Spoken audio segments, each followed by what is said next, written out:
الحمدللہ رب العالمین والصلاة والسلام علی محمد الامین اعوذ باللہ من الشیطان الرجیم بسم اللہ الرحمن الرحیم۔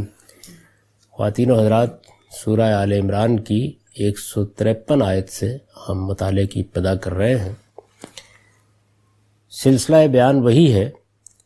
کہ احد میں جو وقتی ہزیمت اٹھانا پڑی یا ایک طرح کا نقصان اٹھانا پڑا، اس سے جو مسائل پیدا ہوئے ان میں اللہ تعالیٰ اپنی حکمت اور اپنے قانون کی وضاحت کر رہے ہیں۔ ارشاد فرمایا اذ تصعدون ولا تلوون علی احد، یاد کرو وقت جب تم بھاگے جا رہے تھے۔ اصعاد فی الارض کے محاورے سے یہ فعل بنا ہے، اس کا مطلب ہوتا ہے منہ اٹھا کے جس طرف رخ کیا بھاگ کھڑے ہوئے۔ اذ تصعدون ولا تلوون علی احد، یاد کرو جب تم بھاگے جا رہے تھے اور کسی کو مڑ کر بھی نہیں دیکھ رہے تھے۔ یہ اس وقت کی تصویر کشی کی ہے، یعنی جب وہ ہزیمت ہوئی، جب وقتی نقصان اٹھانا پڑا، جب ایک آزمائش مسلمانوں پر آئی، تو اس وقت ان لوگوں کا کیا معاملہ ہوا جو اب باتیں کر رہے ہیں۔ تو ارشاد فرمایا کہ ذرا وہ وقت یاد کرو جب تم بھاگے جا رہے تھے اور کسی کو مڑ کر دیکھ بھی نہیں رہے تھے۔ والرسول یدعوکم فی اخراکم، اور اللہ کا پیغمبر تمہارے پیچھے ایک دوسری جماعت میں کھڑا ہوا تمہیں پکار رہا تھا۔ یعنی اس وقت ایک تو وہ لوگ تھے کہ جنہوں نے نہ ادھر دیکھا نہ ادھر دیکھا اور بھاگ کھڑے ہوئے، ایسے ان کے پاؤں اکھڑے کہ نہ ان کو یہ یاد رہا کہ اللہ کا پیغمبر ان کے درمیان میں موجود ہے، نہ یہ یاد رہا کہ اللہ کی نصرت کا ان سے وعدہ کیا گیا ہے، بس ایک افتاد پڑی اور وہ نکل کھڑے ہوئے۔ دوسری طرف کچھ لوگ تھے کہ جو پیغمبر کے ساتھ بڑی استقامت سے کھڑے رہے، تو یہ اس جماعت کا ذکر کیا ہے۔ یعنی ذرا وہ منظر اپنی نگاہوں کے سامنے لاؤ، مڑ کر دیکھو کہ اس وقت کیا ہوا تھا۔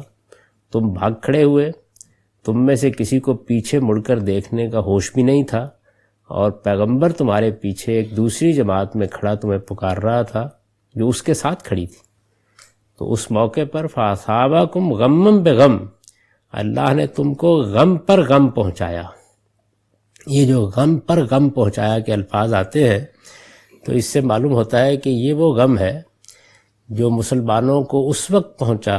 جب یہ افواہ اڑا دی گئی کہ نبی صلی اللہ علیہ وسلم بھی شہید کر دیے گئے۔ یعنی ایک وقت ایسا آ گیا تھا، اس کا ذکر تاریخ اور سیرت کی کتابوں میں ہے، اور قرآن کی اس آیت سے بھی اس کا اشارہ نکلتا ہے، اس لیے کہ اس میں یہ فرمایا ہے کہ تم اس طرح بگٹٹ بھاگے چلے جا رہے تھے کہ تمہیں اپنے داہنے بائیں کا ہوش نہیں رہا تھا کہ تم ذرا مڑ کے دیکھ سکتے کہ کون ہے، کیا کہہ رہا ہے۔ یہاں تک کہ اللہ کا رسول تمہیں پکار رہا تھا پیچھے سے کہ اللہ کے بندوں میری طرف آؤ، اور تم اس کی طرف بھی دیکھنے کا ہوش نہیں رکھتے تھے۔ اس پر تبصرہ کرتے ہوئے یہ کہا ہے کہ ایک غم تو اس ہزیمت کا تھا جو پہنچا، اور ایک یہ غم پھر پہنچا، یعنی جس میں یہ افواہ اڑ گئی کہ رسالت میں آپ صلی اللہ علیہ وسلم بھی دنیا سے رخصت ہو گئے۔ تو ارشاد فرمایا اصابکم غمًا بغم لکی لا تحزنوا علی ما فاتکم ولا ما اصابکم واللہ خبیر بما تعملون۔ یہ قرآن مجید نے ایک بڑا ہی غیر معمولی فلسفہ بیان کیا ہے۔ یہ فرمایا کہ یہ جانتے ہو کہ یہ کیوں ہوا، یعنی اس طرح پے در پے مصیبت کیوں آئی۔ یعنی ایک تو یہ ہے نا کہ ایک مصیبت آ گئی، چلے لوگ اس سے نکلتے ایک دوسری آتی، لیکن کبھی کبھی آپ نے یہ دیکھا ہوگا کہ عام آدمی بھی بیان کرتا ہے کہ ایسا لگتا ہے کہ جیسے مصیبتیں شروع ہوئی ہیں تو اب وہ کہیں تھمنے کا نام ہی نہیں لیتی۔ یعنی ایک مصیبت آتی ہے، پھر دوسری آ جاتی ہے، پھر تیسری آ جاتی ہے۔ وہ جو فارسی میں کہا جاتا ہے کہ آسمان سے جو بلا اترتی ہے آ کے پوچھتی ہے کہ انوری کا گھر کہاں ہے، تو یہ صورتحال بعض اوقات پیدا ہو جاتی ہے کہ خانہ انوری کجا باشد۔ تو مسلمانوں کے اس اوپر بھی اس وقت اسی طرح کی افتاد آ پڑی کہ ایک طرف یہ معاملہ ہوا، پھر دوسرا معاملہ ہوا، پھر تیسرا ہوا، یہاں تک کہ یہ افواہ اڑ گئی کہ ظاہر ہے کہ اس سے بڑا کوئی حادثہ نہیں ہو سکتا تھا کہ رسالت میں آپ صلی اللہ علیہ وسلم بھی دنیا سے رخصت ہو گئے، آپ کی شہادت واقع ہو گئی۔ تو فرمایا کہ جانتے ہو کہ یہ ہم نے کیوں کیا، تاکہ اس امتحان سے جب تم گزر جاؤ اور اس کے پھر نتائج نکل آئے اور تمہیں یہ معلوم ہو جائے کہ سارے معاملات کس قانون کے تحت ہوتے ہیں، تو پھر کبھی اس طرح کی بزدلی کا تم سے صدور نہ ہو۔ فرمایا لکی لا تحزنوا علی ما فاتکم،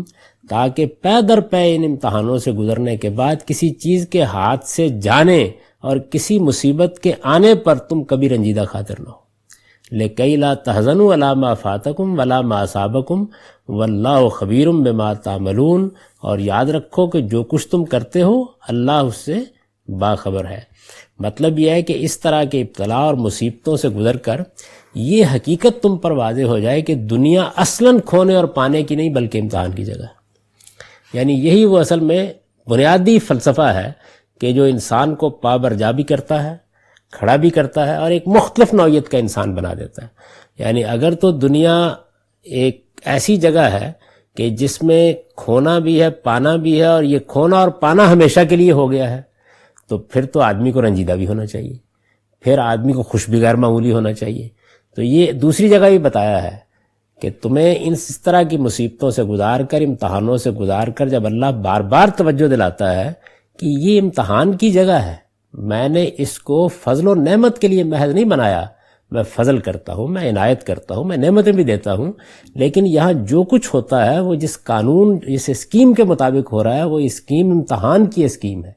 یہ بات ایک مرتبہ واضح ہو جائے تو پھر اس کے بعد وہ چیز پیدا ہوتی ہے جس کو قرآن نے یہاں بیان کیا کہ لِكَيْ لَا تَحْزَنُوا عَلَىٰ مَا فَاتَكُمْ وَلَا مَا أَصَابَكُمْ، یعنی پھر مصیبت کے آنے اور کسی چیز کے ہاتھ سے جانے پر آدمی رنجیدہ خاطر نہیں ہوتا۔ دوسری جگہ اسی مضمون کو بیان کیا اور یہ فرمایا تاکہ تم کسی چیز کے ملنے پر بھی جشن نہ منانے لگ جاؤ۔ یعنی اگر ملی ہے تو یہ سمجھو کہ یہ کوئی بہت بڑا انعام نہیں ہے، یہ خود ایک امتحان ہے، ملنا بھی امتحان اور کھو جانا بھی امتحان۔ تو یہ بات تم پر واضح ہو جائے کہ دنیا اصلاً کھونے اور پانے کی نہیں بلکہ امتحان کی جگہ ہے، لہٰذا اس میں جو حادثہ بھی پیش آتا ہے اس کو اسی زاویہ نظر سے دیکھنا چاہیے۔ اس کے بعد یہ توقع کی جا سکتی ہے کہ تمہارے اندر وہ مایوسی اور دل شکستگی کبھی پیدا نہ ہو جو انسان کے عزم اور حوصلے کو ختم کر دیتی ہے اور تم ہمیشہ پابرجا رہو۔ یعنی یہ تو نہیں کہا جا سکتا کہ انسان کو کوئی غم نہیں ہوگا، انسان رنجیدہ نہیں ہوگا، انسان کو تکلیف نہیں پہنچے گی، وہ انسان ہے، یہ سب ہوگا، لیکن یہ معاملات ایک دائرے میں رہیں گے۔ یعنی آنے والی مصیبت یا آنے والی خوشی،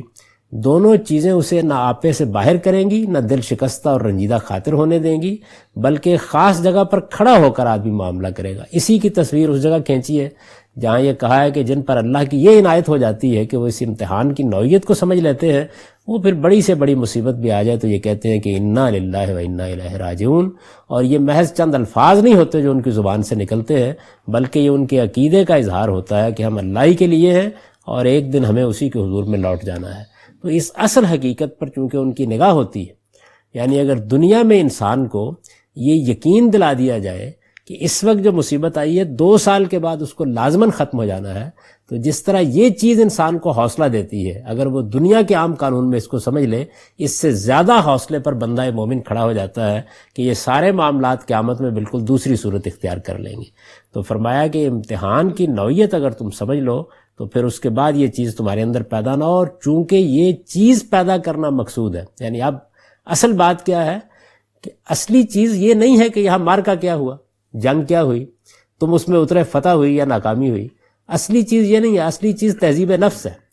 تمہارے نفس کا تزکیہ ہے، تم کس جگہ پہ کھڑے ہو، اس چیز کو پیدا کرنا ہے، تمہیں اس مقام تک پہنچانا مقصود ہے کہ تم وہاں کھڑے ہو جاؤ جہاں آخرت تمہارے لیے ایک حقیقت بن جائے اور دنیا کا کھونا اور پانا اصلاً تمہارے لیے بےمانی ہو جائے۔ یہ چیز تمہارے اندر پیدا کرنی مقصود ہے، یہ واز سے نہیں ہو سکتی تھی،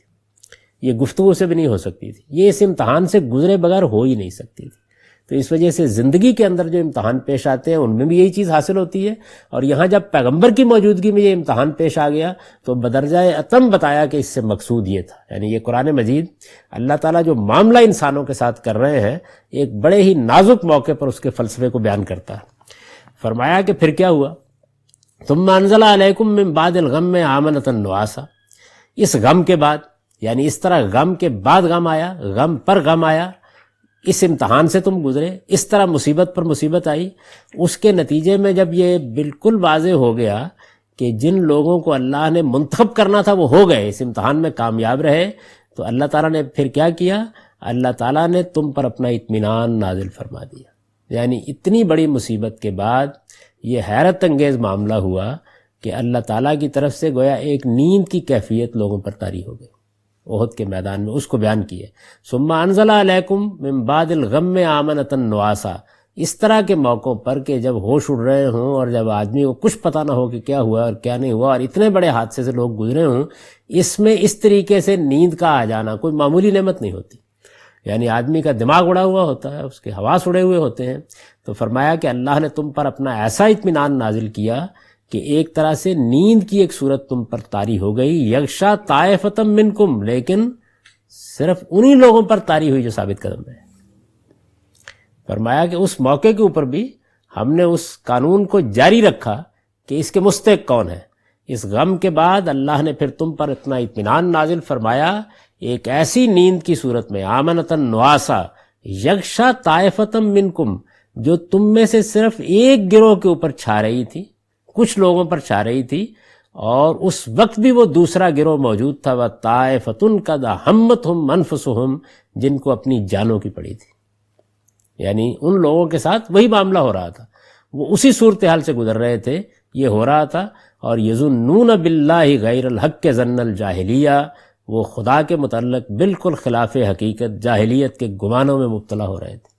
یعنی وہ اس موقع کے اوپر اس طرح کی باتیں کر رہے تھے کہ یہ سب ایسے ہی باتیں تھیں جو کی گئی اور ہم سے مدد کے وعدے کیے گئے، اور یہ رسالت کا معاملہ بھی کچھ ایسا ہی لگتا ہے. وہ ان گمانوں میں مبتلا اس وقت ہو رہے تھے، اور جو لوگ ثابت قدم رہے تھے، حالانکہ سب سے زیادہ مصیبت انہوں نے جھیلی تھی، لیکن اللہ نے ان پر کرم فرمایا، اپنا اطمینان نازل کر دیا، اور وہ سو گئے کچھ دیر کے لیے.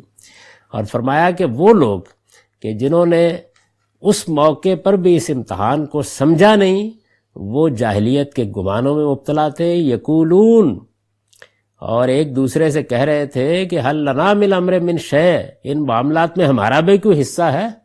یعنی جب میدان میں اترنا ہوتا ہے تو ہم سے بھی مشورہ کیا جائے، ہم سے بھی رائے لی جائے. اس طرح کے موقعوں کے اوپر ہم بھی کچھ کہنے کی پوزیشن میں ہیں. یعنی ایک نازک صورتحال میں پھر جس طرح پلٹ کر لوگ کہتے ہیں کہ ہم سے بات کی ہوتی، پوچھا ہوتا تو آج یہ صورتحال پیش نہ آتی. تو وہ اس موقع کے اوپر یہ کہہ رہے تھے کہ ان معاملات میں ہمارا بھی کوئی حصہ ہے. یقولون حل لنا من الامر من شیء قل ان الامر کلہ للہ، ان سے کہہ دو کہ اس وقت تو خدا کا پیغمبر زمین پر کھڑا ہے، معاملات سب کچھ اللہ کے براہ راست اختیار میں. یعنی اس وقت تو کوئی بھی کچھ نہیں کر سکتا. یہ فیصلے تو پیغمبر کے بھی نہیں ہیں جو ہوئے ہیں، یہ فیصلے تو میرے ہیں. میں نے میدان میں اتارا ہے، میں نے فیصلہ کیا ہے، میں نے امتحان میں برپا کیا ہے. اس وقت تو تمام معاملات براہ راست میرے کنٹرول میں ہے. قل ان الامر کلہ للہ. اور فرمایا یخفون فی انفسہم ما لا یبدون لک، وہ اپنے دلوں میں جو کچھ چھپائے ہوئے تھے وہ تم پر ظاہر نہیں کر رہے تھے. یعنی یہ تو وہ باتیں ہیں جو زبان سے نکل رہی تھی، لیکن جو دلوں کے اندر باتیں چھپائے ہوئے تھے وہ اس سے کہیں بڑی تھیں. یقولون، وہ کہہ رہے تھے لو کان لنا من الامر شیء ما قتلنا ہاہنا، کہ اس معاملے میں ہمارا کوئی دخل ہوتا، ہم سے پوچھا گیا ہوتا، ہم سے کوئی مشورہ کیا گیا ہوتا تو یہاں ہم آ کے نہ مرے ہوتے. یہ جو اتنا قتل ہوا ہے، اور مسلمان ظاہر 70-71 کی تعداد میں شہید ہو گئے تھے. تو فرمایا کہ وہ یہ اس موقع کے اوپر یہ کہہ رہے تھے، گویا سارا کا سارا بوجھ وہ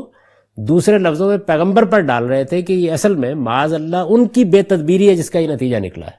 اس پر اللہ تعالیٰ نے یہ تبصرہ کیا ہے کہ معاملات تمام تر میرے اختیار میں تھے،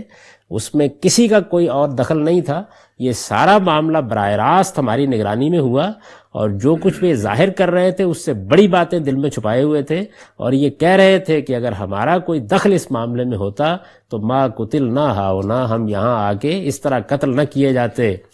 فرمایا کل، ان سے کہو لو کنتم فی بیوتکم، اگر تم گھروں میں ہوتے.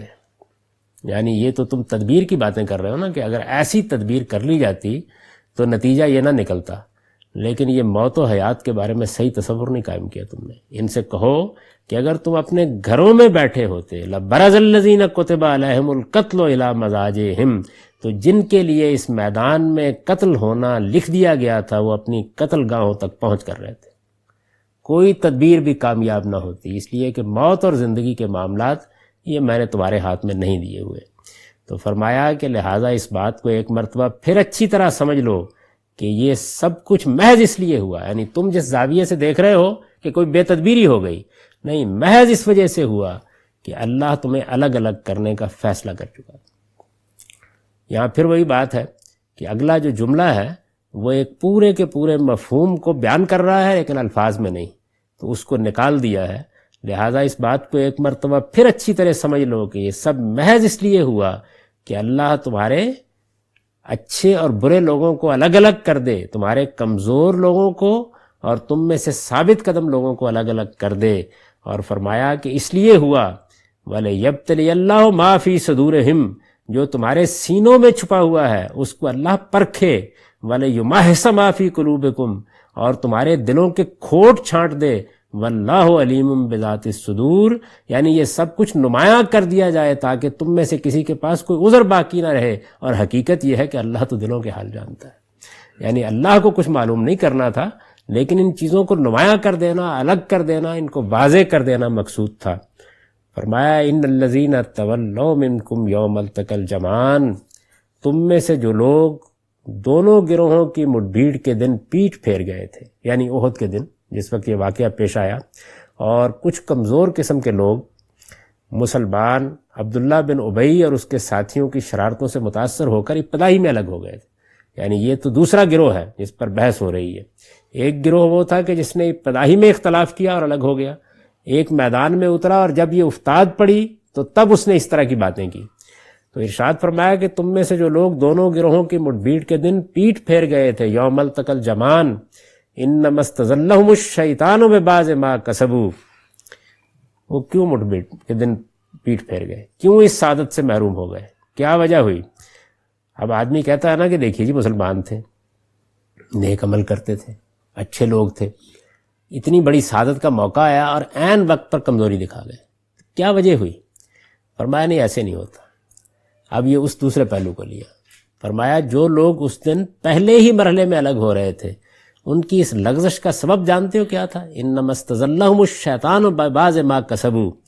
اس موقع پر تو شیطان نے ان کو ورگلایا،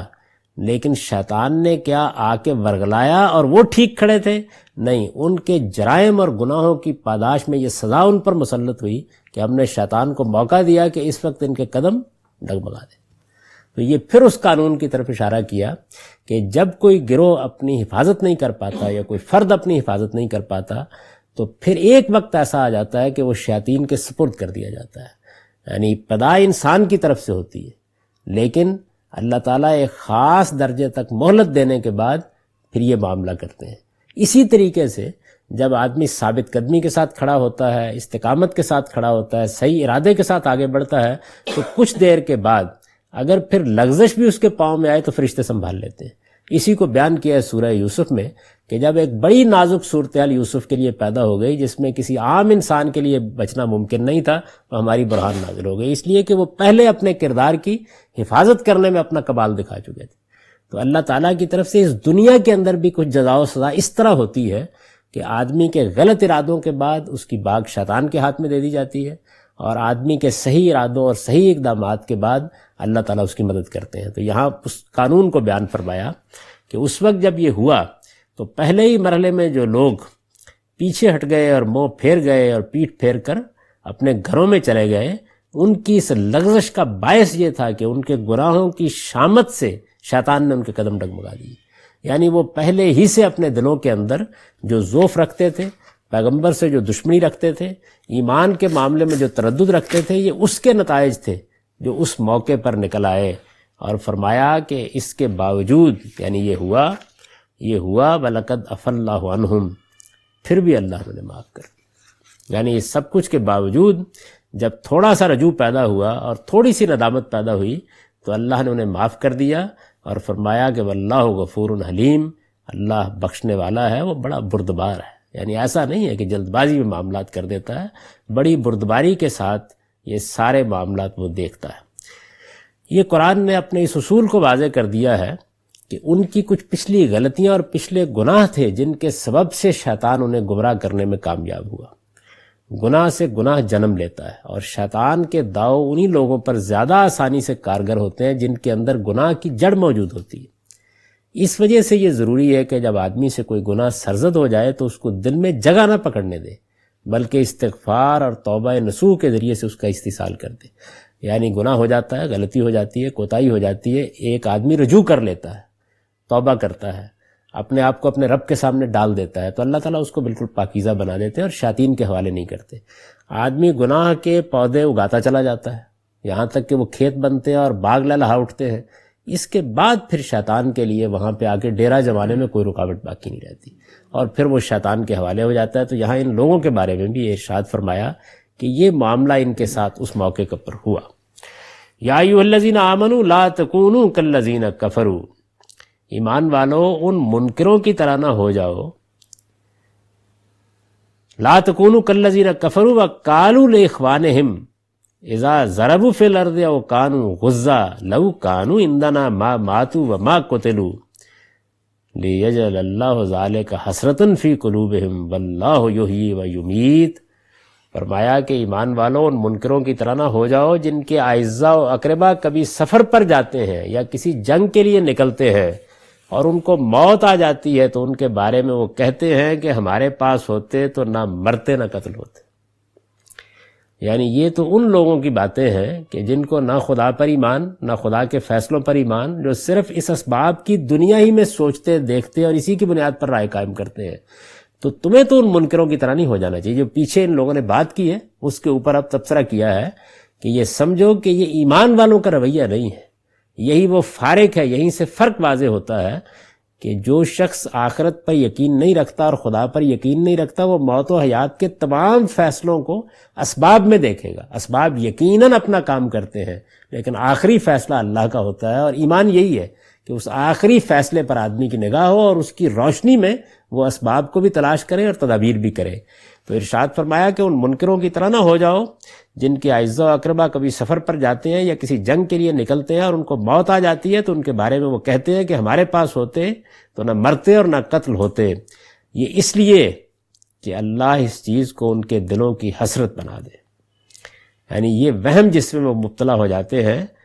اس کی سزا انہیں دنیا ہی میں مل جاتی ہے کہ اپنی تدبیروں سے وہ موت کو ٹال سکتے ہیں، یہ خیال کر کے جی رہے ہوتے ہیں، اور پھر اس کے بعد یہی چیزیں ان کے لیے حسرت بنتی چلی جاتی ہیں، اس لیے کہ پھر تدبیریں کرتے ہیں اور وہ بھی ناکام ہو جاتی ہیں۔ بہت سے لوگ ہیں جو عام طور پر اس طرح کے موقعوں کے اوپر یہ خیال کرتے ہیں کہ اگر اتنے پیسے ہوتے اور فلاں ہسپتال میسر ہو گیا ہوتا اور یہ ہم نے کر لیا ہوتا تو ہم بچانے میں کامیاب ہو گئے ہوتے۔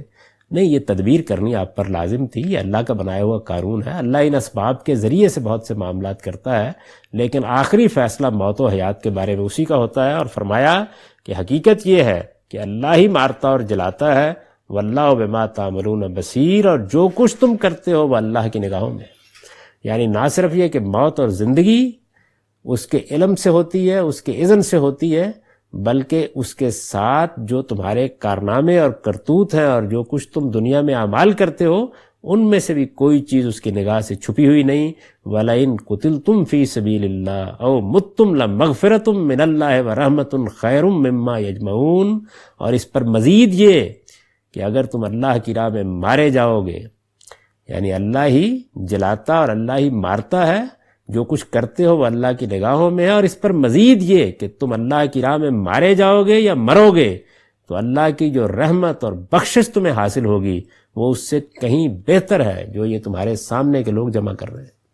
جو دنیا یہ سمیٹ رہے ہیں یہ جانتے ہی نہیں کہ تمہارے لیے کیا نتیجہ نکلنے والا ہے، اس لیے نگاہ اس پر رکھو۔ اور فرمایا وَلَئِن مُتُّمْ أَوْ قُتِلْتُمْ لَإِلَى اللَّهِ تُحْشَرُونَ، اور یہ بھی کہ تم مرو یا مارے جاؤ تم کو سمٹ کر جانا بہرحال اللہ ہی کی طرف ہے۔ یعنی جو حقیقتیں تمہیں اپنے سامنے رکھنی چاہیے، جن چیزوں کو ہر موقع کے اوپر اپنی نگاہ میں رکھنا چاہیے، ان کو بیان کیا ہے کہ وہ کیا چیزیں ہیں۔ وہ چیزیں یہ ہیں کہ ہر چیز اللہ کے علم میں ہے، ہر چیز اس کی نگاہوں میں ہے۔ جو شخص بھی دنیا میں اللہ کی راہ میں مرے گا یا مارا جائے گا اس کو جو رحمت اور بخشش اس کے صلے میں حاصل ہونے والی ہے وہ دنیا میں جو کچھ خزانے جمع کیے جاتے ہیں ان سے کہیں بہتر ہے۔ اور یہ بات کہ خواہ یہ موت خدا کی راہ میں آئے یا خدا سے فرار ہو کے آئے، دونوں صورتوں میں حاضری وہی ہونی ہے۔ اس لیے نہ تو موت اور زندگی کا معاملہ تمہارے ہاتھ میں ہے اور نہ اس کے بعد یہ چیز تمہارے اختیار میں ہے کہ تم یہ کہو کہ اچھا میں تو حاضری میں جانے کے لیے تیار نہیں، وہاں سمٹ کر پہنچنا ہے، ہر ایک کو کشاں کشاں جانا ہے۔ ایک دوسری جگہ فرمایا ہے کہ یا ایھا الانسان انک کادح الی ربک کدحا، یعنی تم جب خدا سے بھاگ رہے ہوتے ہو اس وقت بھی در حقیقت خدائی کی طرف آ رہے ہوتے ہو۔ اس وجہ سے تمہیں اس سے جان چھڑانے کی تو کوئی صورت ملنی نہیں، کوئی مفر نہیں ہے اس سے۔ تو اس حقیقت کو سمجھ لو اور جب اس حقیقت کو سمجھ لو گے تو پھر تمہارا رویہ، تمہاری گفتگو، تمہاری بات یہ سب بالکل مختلف ہو جائے گی۔ وَلَئِن قُتِلْتُمْ فِي سَبِيلِ اللَّهِ وَمُتُّمْ لَمَغْفِرَةٌ مِّنَ اللَّهِ وَرَحْمَةٌ خَيْرٌ مِّمَّا يَجْمَعُونَ وَلَئِن مُتُّمْ وَقُتِلْتُمْ لَإِلَى اللَّهِ تُحْشَرُونَ، اور تم مرو یا مارے جاؤ تم کو سمٹ کر جانا بہرحال اللہ ہی کی طرف سے ہے۔ فَبِمَا رَحْمَةٍ مِّنَ اللَّهِ لِنْتَ لَهُمْ۔ اب چونکہ اس ساری گفتگو میں منافقین کا ہدف رسالت مآب صلی اللہ علیہ وسلم کی ذات رہی ہے، یعنی انہوں نے جو کچھ ہوا اس کی ذمہ داری رسول اللہ صلی اللہ علیہ وسلم کی تدبیر پر، آپ کے فیصلوں پر ڈالنے کی کوشش کی ہے۔ پیچھے یہ حقیقت تو واضح کر دی کہ اس وقت تو کوئی ایک معاملہ بھی ایسا نہیں ہے جو کسی دوسرے کی تدبیر سے ہو رہا ہو، سارا اختیار اللہ کے ہاتھ میں۔ جس وقت اللہ کا پیغمبر دنیا میں موجود ہوتا ہے تو ظاہر ہے کہ تمام فیصلے اللہ تعالیٰ براہ راست کر رہے ہوتے ہیں، اور خاص طور پر جب وہ اس مقصد کے لیے میدان میں اتارتے ہیں تو تب تو ایک ایک چیز گویا ان کی نگاہوں کے سامنے ہو رہی ہے، عمومی قانون معطل ہو چکے ہوتے ہیں اس وقت۔ تو اب چونکہ ہدف رسالت مآب صلی اللہ علیہ وسلم کی ذات کو بنایا ہے تو ظاہر ہے کہ آپ کی طبیعت پر بھی اس سے کچھ گراں بار خاطر تو ہوئی یہ باتیں۔ تو اب حضور کی طرف التفات فرمایا اور فرمایا کہ سو یہ اللہ کی عنایت ہے، فبما رحمت من اللہ لنت لہم، کہ تم ان کے لیے بڑے نرم خو واقع ہوئے ہو۔ یعنی اس ساری صورتحال کے باوجود بھی رسالت مآب صلی اللہ علیہ وسلم کے لیے یہ ظاہر ہے کہ ایک ایسا نازک موقع تھا کہ جس میں آدمی کے دل پر کچھ نہ کچھ گزرتی ہے اور کچھ سختی بھی پیدا ہو جاتی ہے یا رویے میں بھی کوئی خرابی آ جاتی ہے، تو فرمایا کہ اللہ کی تم پر بڑی عنایت ہے، فبما رحمت من اللہ، اللہ کی بڑی عنایت، بڑا کرم ہے اللہ تعالیٰ کا کہ ان کے لیے، اس طرح کے لوگوں کے لیے، اس طرح کی باتیں کرنے والوں کے لیے بھی تم بڑے ہی نرم خو واقع ہوئے ہو۔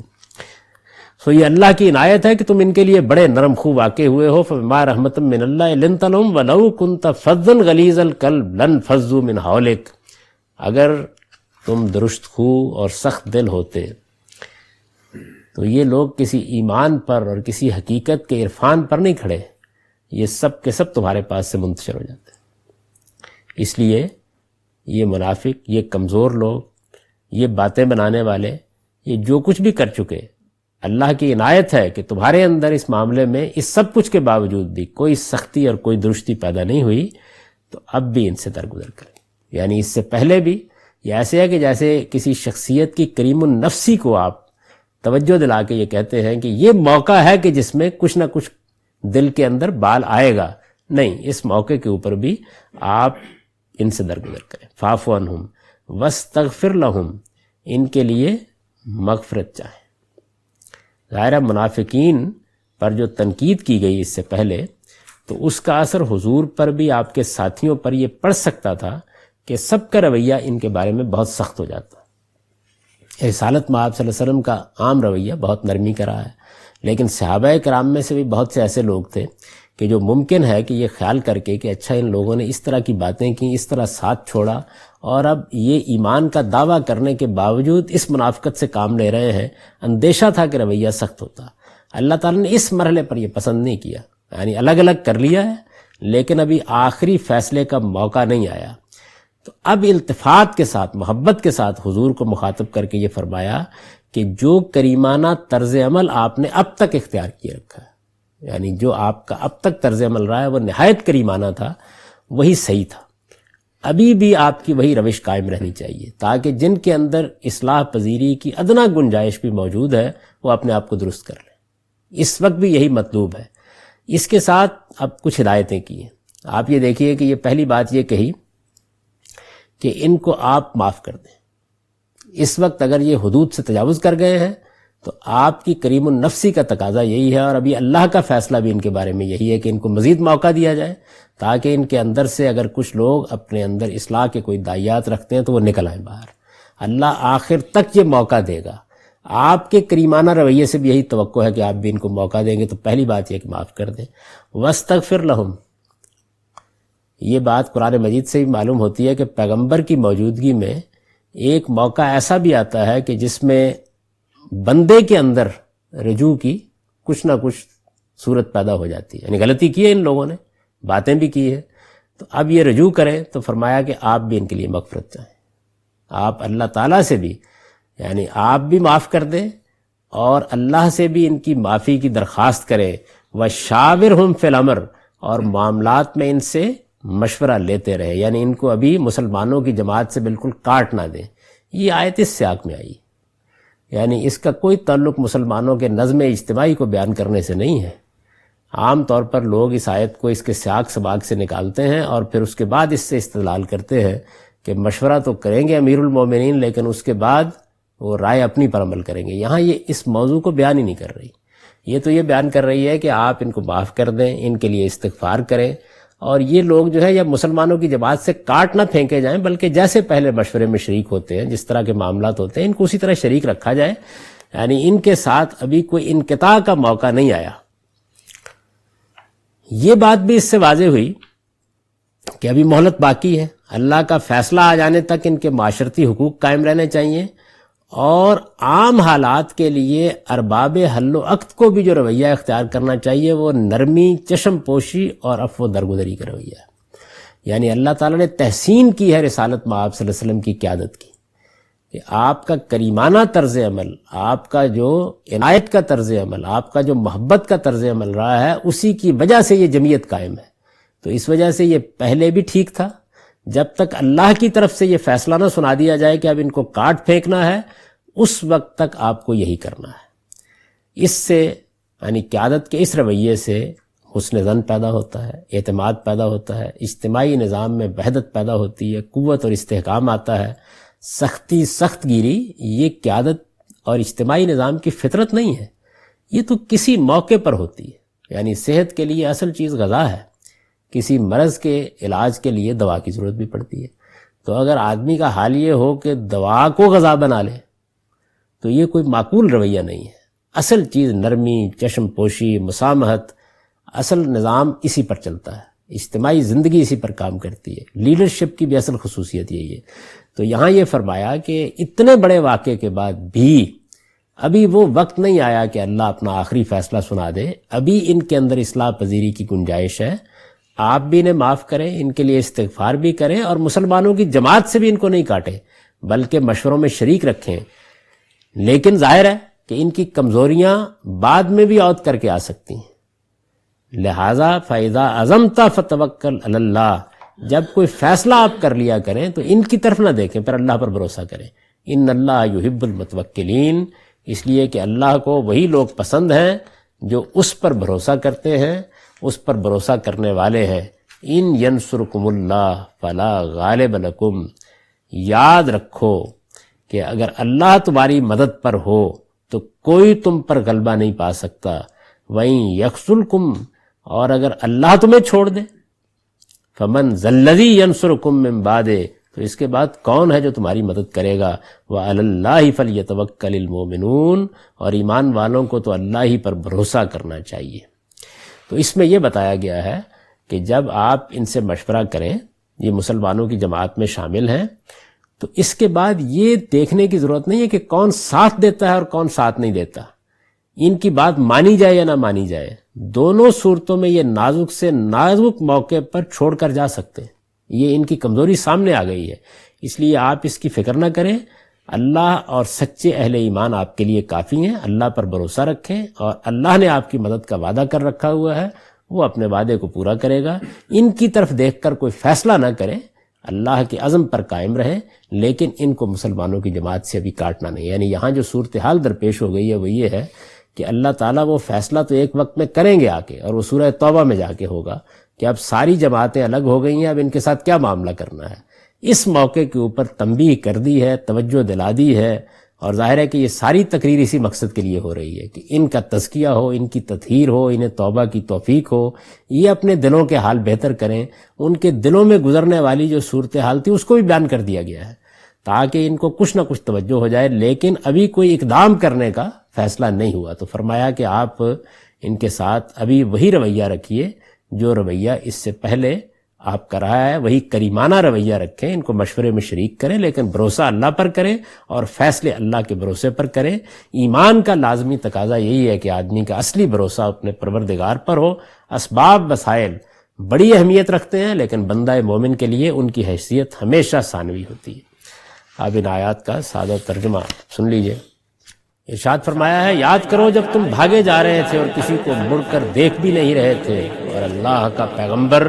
تمہارے پیچھے ایک دوسری جماعت میں تمہیں پکار رہا تھا تو اللہ نے تم کو غم پر غم پہنچایا، اس لیے کہ اس امتحان سے گزرنے کے بعد آئندہ کسی چیز کے ہاتھ سے جانے اور کسی مصیبت کے آنے پر تم رنجیدہ خاطر نہ ہو، اور یاد رکھو کہ جو کچھ تم کرتے ہو